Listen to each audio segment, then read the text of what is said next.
Votre invité Sonia Mabrouk, c'est Gabriel Attal, secrétaire d'État auprès du ministre de l'Éducation nationale et de la Jeunesse. Merci d'être avec nous ce matin sur Europe 1, Gabriel Attal. Les établissements scolaires fermés jusqu'au 14 mars dans 9 communes de l'Oise. C'est aussi le cas en Bretagne.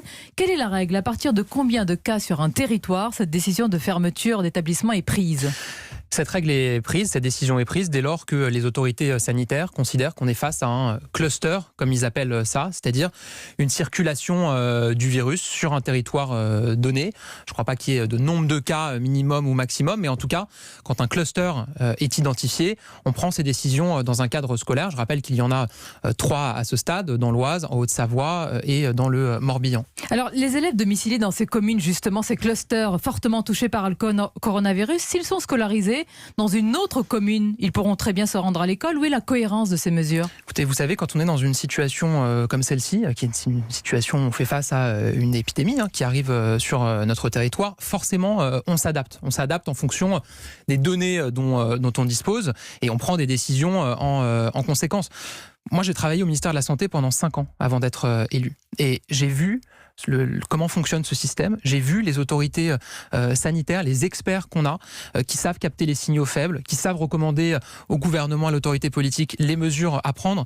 Et moi, le message que je veux passer, c'est que on peut comprendre que certains Français se posent des questions. Et c'est vrai que parfois, certains peuvent considérer que des mesures peuvent être paradoxales ou contradictoires. Mais ce qu'il faut que les Français sachent, c'est qu'on a un système de sécurité sanitaire, un système de santé qui est d'une excellence remarquable et qu'on fait tout ce qui est en notre possible, on fait au mieux pour contenir la propagation de cette épidémie. Il y a le système de santé, il y a aussi les décisions politiques, c'est votre responsabilité. Vendredi, Jean-Michel Blanquer nous indiquait à ce micro qu'un total de 2000 élèves n'avaient pas repris l'école car rentrés d'une zone touchée. Ils devaient rester chez eux. Cette recommandation ne vaut plus désormais. Ça veut dire que sur les 2000 élèves, beaucoup sont revenus en cours? Oui, beaucoup sont revenus en cours à l'exception quasiment la totalité? Oui, quasiment à l'exception de quelques cas où il y a des symptômes qui peuvent poser une suspicion et donc dans ces cas-là, évidemment, ils restent chez eux. Mais ce qui s'est passé entre vendredi et aujourd'hui, c'est qu'on est passé du fameux stade 1 au stade 2.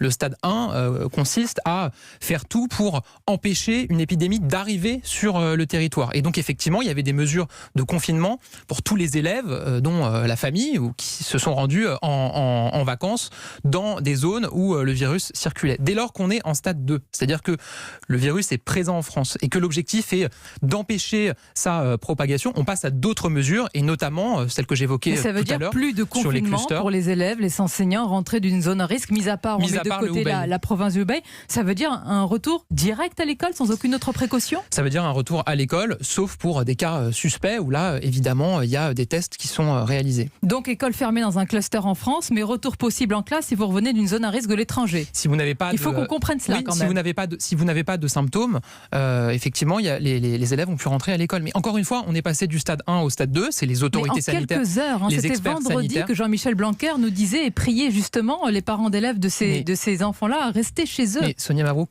on s'adapte heure par heure. On a un système de sécurité sanitaire qui s'adapte heure par heure. Et moi, je considère que c'est un élément rassurant pour les Français qu'on s'adapte à une situation qui, de fait, évolue. La situation, elle évolue. Adaptation, mais attention, risque de confusion également. Je vous prends un exemple. Les voyages scolaires à l'étranger, quant à eux, sont suspendus. On peut le comprendre jusqu'à nouvel ordre. Mais l'annonce, Gabriel Attal, a été faite ce dimanche soir, alors que certains élèves partaient lundi, hier. Pourquoi un tel manque d'anticipation? Mais encore une fois, on s'adapte.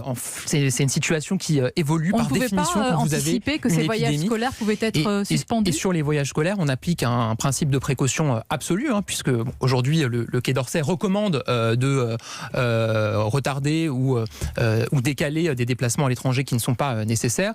Nous, on a pris la décision, Jean-Michel Blanquer a pris la décision spécifiquement d'annuler tous les voyages scolaires. Oui, écoutez, on s'adapte encore une fois au fur et à mesure. Mais c'est un principe de précaution important en cours. Parce qu'il y avait aussi les inquiétudes des familles qui posaient des questions. Et donc évidemment, on a... Question de parents d'élèves, les voyages scolaires en cours, est-ce qu'il faut les interrompre? Est-ce qu'il faut rapatrier les enfants? Les voyages scolaires en cours iront jusqu'à leur terme et les enfants rentreront à l'issue, sauf s'il y avait des situations qui nécessitaient un rapatriement. Évidemment, on regarde au cas par cas et tout ça est suivi de manière très fine par la cellule de crise du ministère de l'Éducation nationale et de la Jeunesse. C'est important ce que vous dites, Gabriel Attal, au cas par cas. Les chefs d'établissement déplorent justement d'avoir été laissés trop seuls dans la décision de maintenir ou d'annuler ces voyages scolaires. Quelle est la règle? Il n'y en a pas, vous leur dites? Aujourd'hui, la règle, c'est qu'il n'y a pas de nouveau voyage scolaire qui a été organisé depuis que Jean-Michel Blanquer en a fait l'annonce. C'est une règle assez claire. Et vous savez, justement, il y a beaucoup de questions qui se posaient avant. Jean-Michel Blanquer a pris cette décision. Une mesure de précaution, c'est aussi pour entendre l'inquiétude de certaines familles, et donc cette décision a été prise. Il y a évidemment les conséquences sanitaires qui sont les plus importantes, mais également financières. Parlons-en très concrètement pour les annulations de voyage. Les voyagistes vont garder, je suppose, 50 à 75% des sommes engagées.